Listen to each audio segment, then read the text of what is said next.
20 milyan oo Soomaaliya ama ka badan wuxuu ku qancin lahaa baa la rabaa in lagu dadaalaa sidii dekad loo heli lahaa waa in lagu dadaalaa sidii la isaga saari lahaa cadawga ee soo galay ee dhibaatadii Boosaaso ka dhacday waxay ahayd waxaan laga filayn mas'uuliyiinta iyo dadka ka shaqeeyay bismillaahir rahmaanir rahiim wa sallallahu ala sayyidina Muhammad wa ala alihi wa ashabi ajma'in dhammaan ummadda Soomaaliyeed meel kasto ay joogan assalaamu alaykum wa rahmatullaahi wa barakaatuh salaan kadib waxaan aad iyo aad ugu faraxsanahay maanta inaan joogo magaalada Boosaaso oo deegaan doorashadayda marka Soomaaliya guud ahaan gaar ahaan magaalada Boosaaso inaan ku sugnahay waxaan rabaa inaan arrimo dhowr ka hadlo oo ka dareen celiyo doorashadii ka dhacday magaalada Boosaaso sidoo kale inaan ka hadlo dhibaatadii baaxadda weyneyd ee magaalada Boosaaso ka dhacday ee dhimashada lahayd ee dhaawac lahayd ee qaxa iyo barakac lahayd ee dhaqaale burburka lahayd waxaan rabaa sidoo kale inaan dib u milicsano shirkadda DBO oo ay ka hoos shaqeynaysay BNO taariikhdaasu waxa ka soo wareegtay 5 sano 5 sano waxa ahayd 5 ummadda ee geyigan Puntland ku nool gaar ahaan gobolka Bari ay runtii aad iyo aad dhibaatooyin badan ay kala kulmeen nabadoonnada gobolka Bari waxay ka istaageen mowqif cad ayay ka istaageen in la keeno heshiiska maadaama dal kasta dadkiisu la rabo inay eegaan waxa u wanaagsan ama waxa faa'iidadu ugu jidho dareenkaas waxa ka dhashay dhimasho waxa ka dhacay mudaharaad waxa ka dhacay wax la yiraahdo dhaawac waxaanu aad ugu dadaalay in xukuumadda markaa jidhay uu garwadeenka u lahaa madaxweyne Cabdiweli Maxamed Cali Gaas inay keenaan heshiiskaas wuxuu ahaa heshiis khabiida heshiis u danaynaya shirkadda DBO buu ahaa waxaanu ku dadaalay in dalka iyo deegaanka lagu dadaalo sidii loo sabata bixin lahaa runtii nasiib darray noqotay dad ka mid ah oo waliba madaxweyntii ama isimadii ayaa soo dhaxgalay waxay sameeyeen wax la yiraahdo qoraal bay sameeyeen tareefo la yiraahdo ugu horeyso in arintu ay sii shaqeyso waxay dhashay maanta meesha ay marayso 5 sano kadib bay waxay dhashay in runtii dekadii meeshii ay wali fadhido in dhaqaale burbur uu dhacay in dhibaato badan ay ka dhacday in horumar la'aan dhacday in wax allaale wax u soo naasacadna aysan muuqan sadarteed marka waxaan ugu yeerayaa ganacsatada iyo waxgaradka arinta ka caafimaad qaba ama niyeysna ama dalkooda difaacayay ama waxa xun u arkayay inay wali sii wadaan oo laga dhiidhiyo sidii loo heli lahaa deked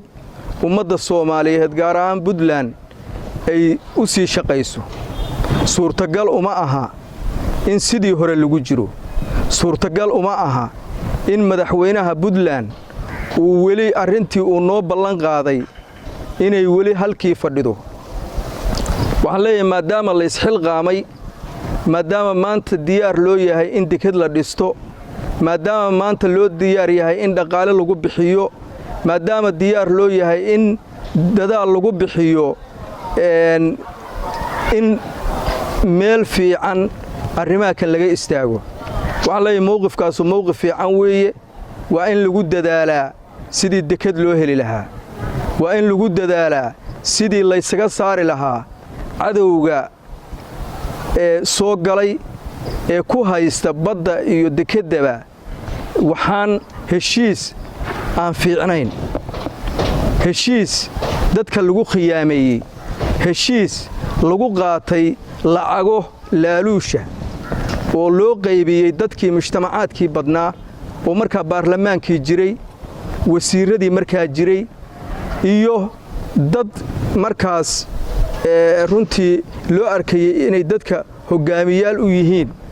oo markaas runtii lagu khatalay arrimaha noocaas waxaan marka ku baaqayaa insha allahu tacaalaa inay ganacsatadu kaga dhabayso arrimaha dekedda waxaan dib rabaa inaan insha allah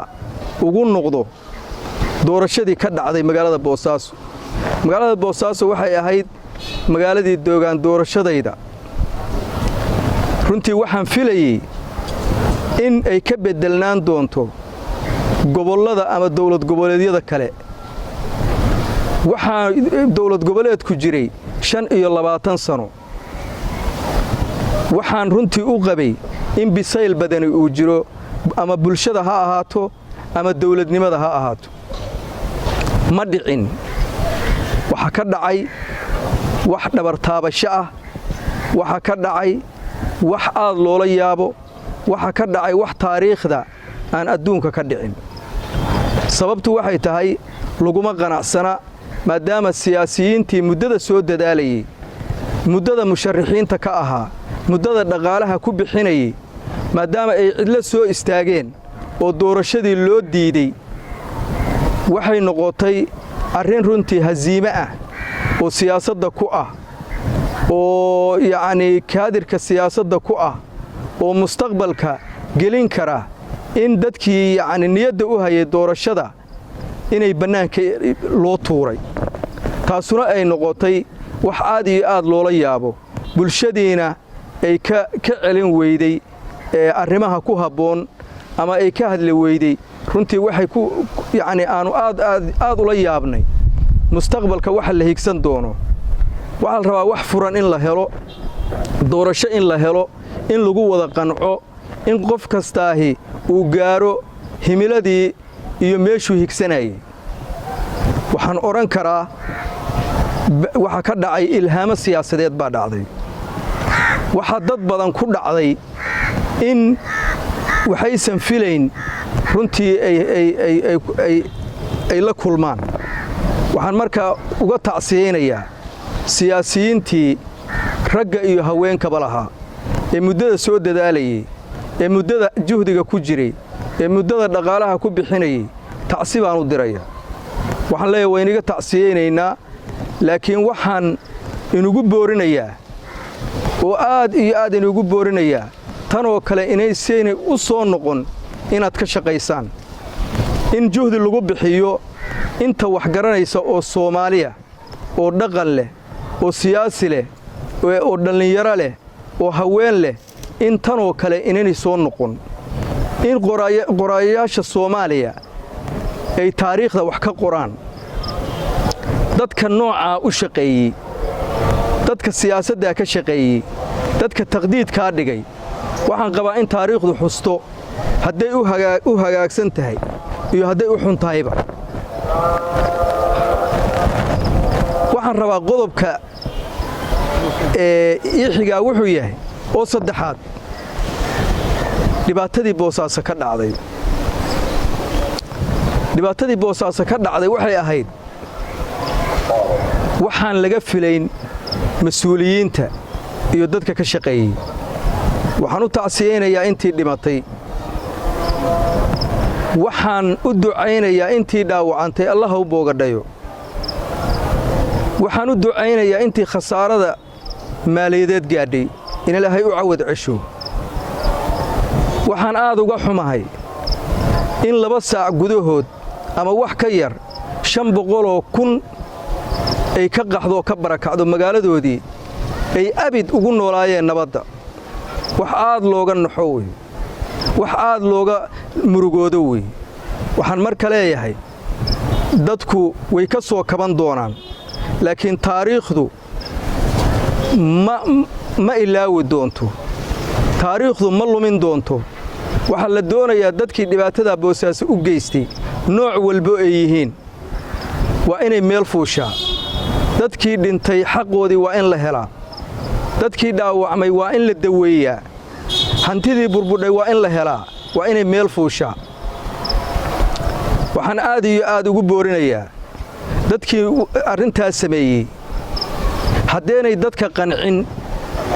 haddeenay dadkooda saamax weydiisan haddaysan dadkooda la hadlin waxa weeye waa meel laga xisaabiyo ayay gaari doontaa insha Allahu ta'ala ama adduunka ha laga xisaabo ama aakhiraha laga xisaabiyo waxaan leeyahay isimadii hawsha ku jiray ee hawsha u guntaday ee ummadda wuxuu sheegay inay ummadda la hadlaan waxay u hayaan ay u sheegaan si haddaysan wax laaqiya wax yaani aan u qalmin ay meesha uga soo baxaan si in loo bilaabo marka processkii ama sidii xaqooda loo heli lahaa ummaddaas insha Allahu ta'ala saasaan leeyahay waxaan hadalkayga insha Allah wax badan aan rabaa inaan kaga hadlo waxay tahay ummaddan wax dan u ah ummaddan wax horumar u ah ummaddatanu sidii ay u gaari lahayd wasiilo wanaagsan oo dawladnimo ah oo shacabkooda uga faa'iideysan lahaa insha Allah dalkooda iyo waxa ay haystaan inay ka faa'iideystaan marka waxyaalaha aan rabo inaan la wadaago meediyaha arrimahaas ka mid ah runtii xilligii DBO ay soo degtay magaalada Boosaaso waad la socotaan waxa dhacday ilaa 40 cisho ama in aan ku qiyaasayo 50 cisho magaaladu si fiican uma shaqayn mudaharaadiya ka jiray dareen badan baa ka jiray oo aan markaas la wadaagaynay bulshada qaybaheeda kala duwan yaani waxa ka jiray runtii in madaxweynaha iyo xukuumaddiisu ay ku adkaysteen dulmigii iyo dhibaatadii ay maleegayeen inay ummadda wax wanaagsan uga dhigaan laakiin waxa aad iyo aad u dadaalay nabadoonnada gobolka Bari oo ka dhiidhiyay oo isu taagay oo diiday in waxaas ay ku socdaan waxa laakiin qayb ka noqday isimada gobollada ka yimaadeen waliba Sanaag iyo Karkaar iyo Bari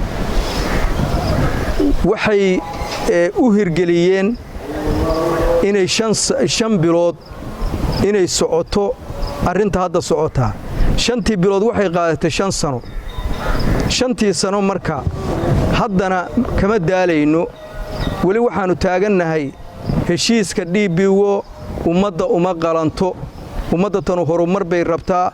dalkeedu xor buu u ahaa inay shaqaystaan oo iyagu isteeqsiyaan inay caalamka heshiis wanaagsan la galaan bay xaq u leeyihiin in dekedaha caalamka waxa saxda inay percentage qaataan ummadda tan ay percentage leedahay iyagu ay ku xisaabtamayaan laakiin ul mugdi u tuur waxay tahay la oqoon lacagtoodii baa percentage la qaatay oo meel ay ku baxayso aan la garanayn heshiiskii baan lahayn oo wuxuu yahay aan la oqoon marka arinta noocaas ah isimadii beriga galay way dhageysan doonaan insha Allah ta'ala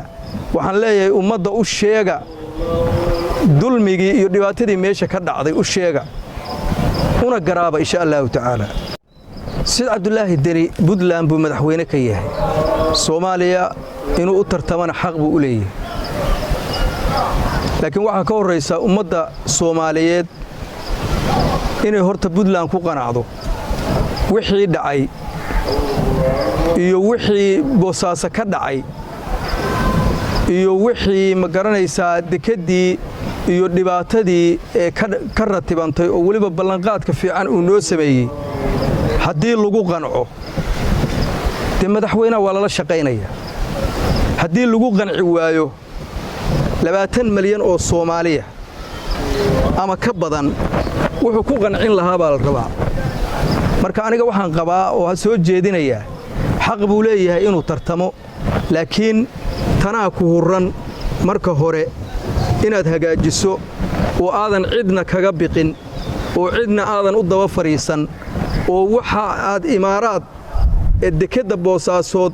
ay u haystaan oo curaarta ugu haystaan haddii aad xal u weydi waxay u sheeg ummadda xal uma hayo dheh maadaama imaaraad uu fadhigaygu yahay taasaa uga fiican marka inay ummaddu ka hadlaanoo markaa iska kiciyaan annaga imaaraad waxba nooma hayo horumarka yagana waxba kama gelin waxa aanu haysannana ilaahay idinkii intaanu haysannaa nugu filan waxaanu haysannaa na anfacaya annaga laakiin dal soo duulay oo aan waxba noo hayn oo dekadii iyo badda casoo dhan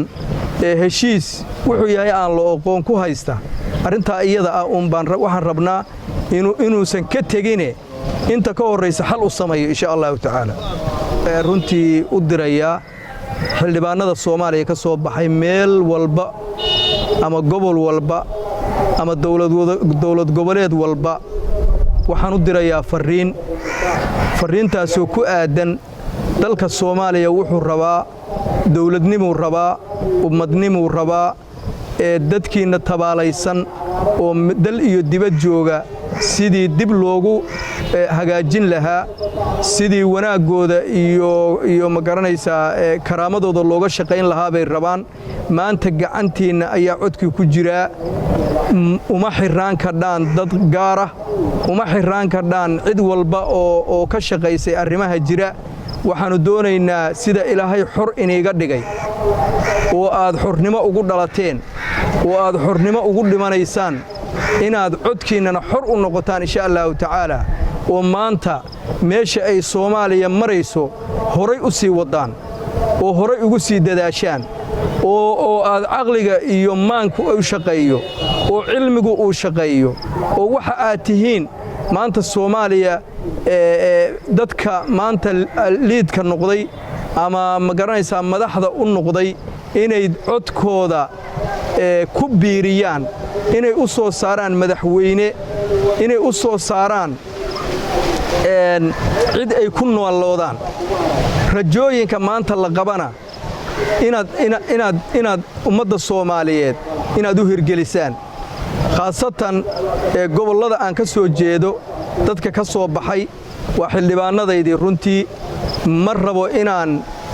ilaahay idinkiis maanta halkaan ama dhib uga diro ama waxyaalo aan laaqi ahayn inaan ka iraahdo laakiin waxaan leeyahay xildhibaanow maanta codkiinnu ummadda aad ka timaadeen baad matelaysaan ummadda aad ka timaadeen baahida ay qabaan ku salaya codkiinna meesha aad ka timaadeen iyo meesha ay ilaahay idinkii Soomaaliya ka timi waa isbarbar dhigaysaan insha allahu tacaala dadkiinnana waraysta waxa ay rabaan dadkiinnu yeela insha allahu tacaala su'aashaas waa su'aal aad u fiican xilligii aan ka tegay Puntland waxay ahayd Puntland aad iyo aad u horumarsan Puntland lacagteedu u shaqaynayso Puntland ma garanaysaa dhaqaale badan iyo mashaariic socoto Puntland khilaafku federaalka iyo Soomaaliya ay runtii aad u yar yihiin haddana waxaan runtii la kulannay dhaqaale burbur aad u baahsan dadkii oo isticmaalaya lacag ajnabi ama lacagta doolarka la yiraahdo isticmaalaya runtii dadkii oo masaakiinta ahaa ama dadkii xamaaliga ahaa ama dadkii mustaqbalka aanba ganacsiga iyo arrimaha aan ku jirin runtii aad iyo aad bay u cabanayaan aad iyo aad bay dib u sheeganayaan aad iyo aad bay nolosha iyo waxa ay ku jiraan aad moodaa inay rafaad iyo dhibaato ka muuqato waxaan u rajaynayaa insha allahu tacaala in ummadatan ilaahay subxaanahu wa tacaala u soo cesho waxyaalihii ay haysteen nicmadii iyo wanaaggii iyo nabaddiina ilaahay subxaanahu wa tacaala u soo cesho cid u haysaahi ma jidho laakiin waa dadaal iyo sidii ilaahaydankii ummaddu u wada shaqayn lahayd waxay haysteenna ay isugu filaysiin lahaayeen ugana sii shaqayn lahaayeen inay ummaddu isku duubanto wanaaggooda iyo sharaftooda iyo midnimadoodana ay uga shaqeeyaan insha Allah. Waxaan rabaa inaan halakan uga diro baaq gaar ah ee gobolka aan hadda ku suganahay gobolka Bari.